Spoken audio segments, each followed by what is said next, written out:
Welcome back to another video on the channel, guys.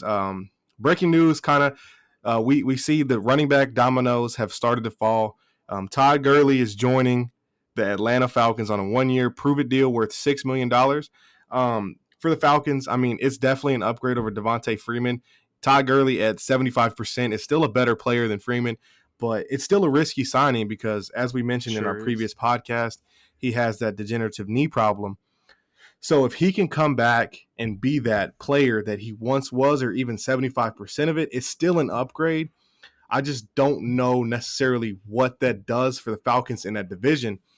When you got TB coming down there now, you have the Saints. They're still loaded. So I just I feel that it's a good move because it's only a 1-year deal. I think Todd Gurley returning home to Georgia, it's a good story. I hope nothing but the best for him, but I just don't know what the upside of the signing is. I don't Yeah. know how necessarily he fits that scheme, but I figure that they'll make it work because he is such a dynamic playmaker. He can catch the ball out the backfield. He can run between the tackles. He can run outside zone, as we've seen coming from that Kubiak West Coast Shanahan style offense out there in Los Angeles. So I hopefully Todd Gurley can make it work because he was one of my favorite running backs in the league. His mixture of balance, speed, and power is just it was unique. Todd Gurley was one of those elite running back prospects that you don't see that often, as he was a guy that had soft hands at the backfield. He was a solid blocker. He could run outside, inside. He could run you over. He could juke you out. He was such a dynamic player to watch. Hopefully he can get Yeah. back to that one day. And if he does, I mean, for Atlanta, now you're looking at a scary offense with a guy in Julio outside who demands double teams. You got a good route runner in Calvin Ridley. They lost Austin Hooper, but they brought in Hayden Hurst. And a lot of Austin Hooper's production was schemed open. It was him finding the soft spot in zones and underneath stuff. So I think they can replicate that with Hayden Hurst. They're too Yeah. young. They drafted 2 rookies in the first round, Lindstrom and the tackle. I can't think of his name. He's from Washington, Caleb McGarry.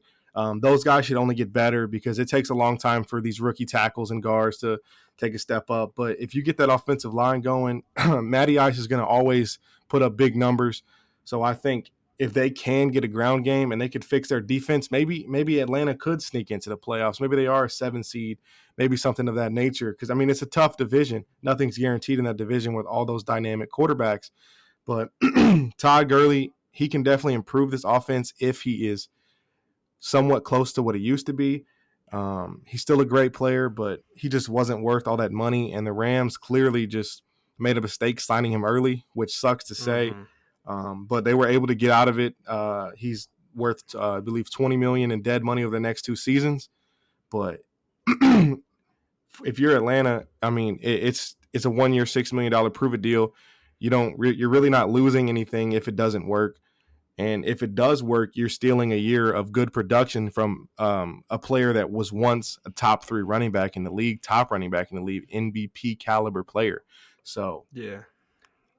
it's Yeah, a for good sure. move, but Yeah, I mean, it's crazy. You look back at it in 2017, he had 1,300 rushing yards and 13 touchdowns. In 2018, he had 1,217 touchdowns, and he played only 14 and 15 games those seasons.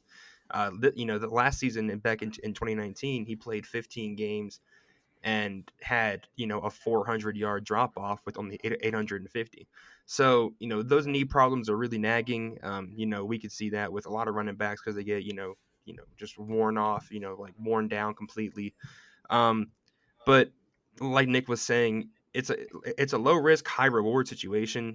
Todd Gurley will never be how he used to be, I'm sure, because of, his leg problems. But, you know, what he was saying with like Devontae Freeman, half of him is still better than full Devontae Freeman.